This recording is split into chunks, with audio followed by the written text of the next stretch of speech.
L'asphalte n'arrive pas encore dans la vallée de la Kibiche. On doit se contenter d'une mauvaise piste, que les grosses pluies emportent. La vie dans la vallée est toujours aussi lente.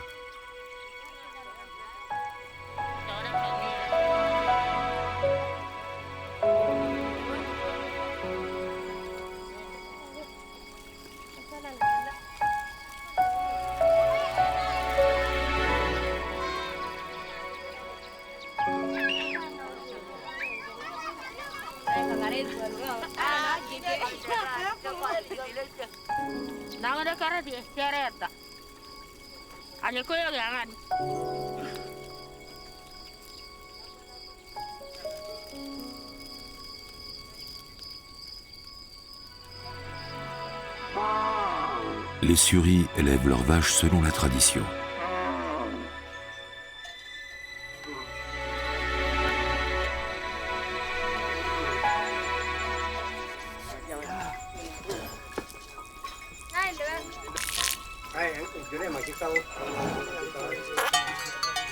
Pour empêcher que le bétail ne s'abâtardisse, ils volent des vaches au peuple voisin. Le vol de bétail est pratiqué par les éleveurs dans toute la corne de l'Afrique. Le vol ne se fait pas sans casse. Des bergers sont tués, des conflits éclatent.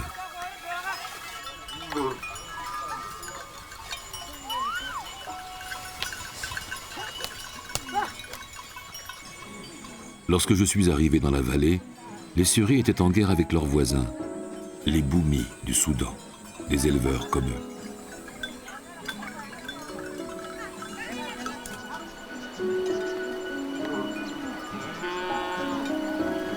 Lorsque la pression des Boumis était trop forte, les Suris retiraient leurs troupeaux des zones d'affrontement. Les voisins se battaient pour le contrôle des pâturages, le contrôle des points d'eau.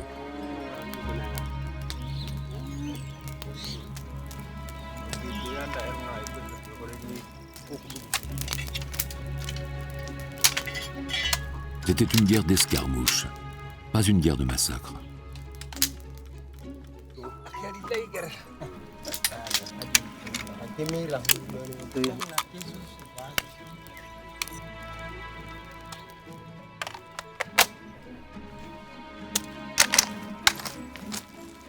Pour se défendre, les Suris organisaient des patrouilles.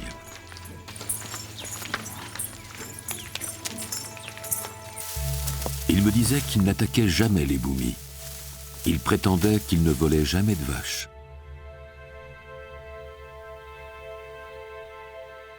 À cette époque, les Suris vivaient dans une citadelle assiégée. Ils avaient peur d'être submergés par les Boumis, mieux armés, plus puissants. Les Suris confiaient leur destin à Dishmoy, leur Comorou légendaire. Les Comorous ne sont pas des chefs, ce sont des autorités spirituelles.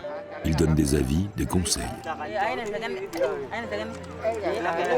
J'ai toujours eu le sentiment que les Suris pratiquaient une certaine forme de démocratie qui me les rendait sympathiques. Bargorou est le fils de Dishmoy. Son père est mort en août 2008. Le vieil homme est enterré près de son village de Regia. Quelques pierres marquent l'emplacement de sa tombe.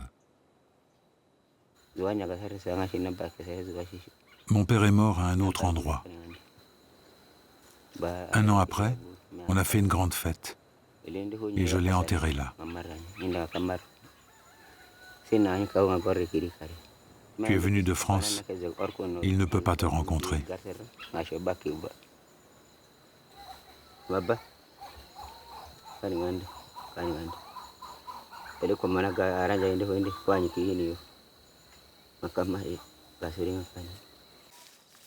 Dishmoy a été enseveli accroupi, les genoux ramenés sous le menton. Les gens qui passent près de la tombe arrachent une feuille et la jettent sur le tumulus en offrande.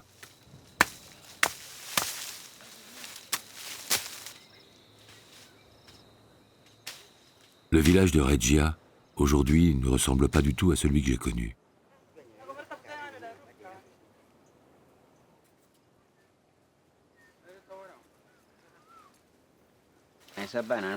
C'est pas pareil qu'il y a 10 ans. Tout change. Le gouvernement change beaucoup de choses à cause du tourisme. Je regrette que mon père ne soit plus là. Il ne peut pas voir tout ce qui arrive. Beaucoup de touristes visitent notre village. Des gens du gouvernement viennent aussi. On nous construit des maisons avec un toit en tôle, des écoles. Il y en a qui sont contents, d'autres qui ne sont pas contents. Je préfère les anciennes. J'en reconstruis une dans la tradition. Les huttes à l'ancienne sont beaucoup plus basses que les huttes du gouvernement, mais elles sont plus fonctionnelles. Il y a un grenier où la famille peut stocker les grains. Elles sont surtout mieux isolées.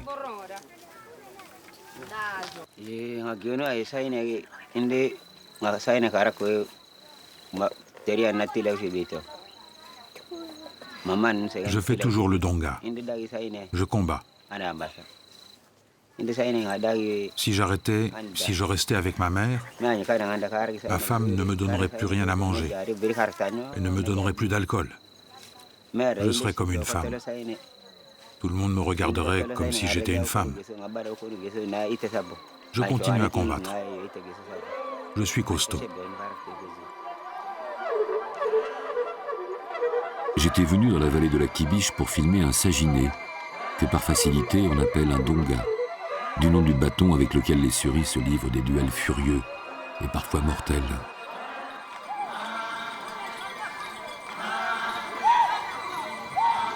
Contrairement à ce qu'on peut lire ou entendre, ici ou là, le donga n'est pas une compétition. Ce n'est pas un tournoi avec des vainqueurs, des vaincus et des récompenses. Les Suris livrent duel pour cultiver leur combativité, exalter leur vitalité.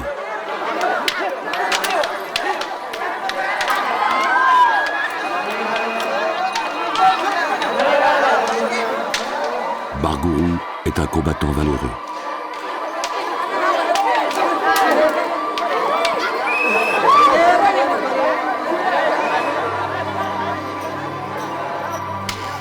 Il y a 10 ans, alors qu'il n'était déjà plus assez rapide pour se mesurer aux jeunes guerriers pleins de fougue, Bargourou n'hésitait pas à se jeter dans l'arène.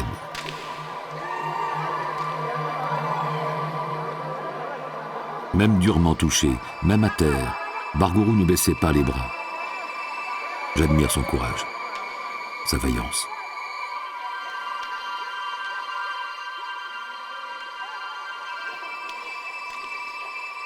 Le donga est interdit depuis longtemps. Le gouvernement laissait faire, mais désormais, on ne peut plus le filmer. Si un guide conduit des touristes à un donga, on lui retirera sa licence et il aura de sérieux ennuis. Aujourd'hui, on ne peut plus filmer ces images violentes et fascinantes.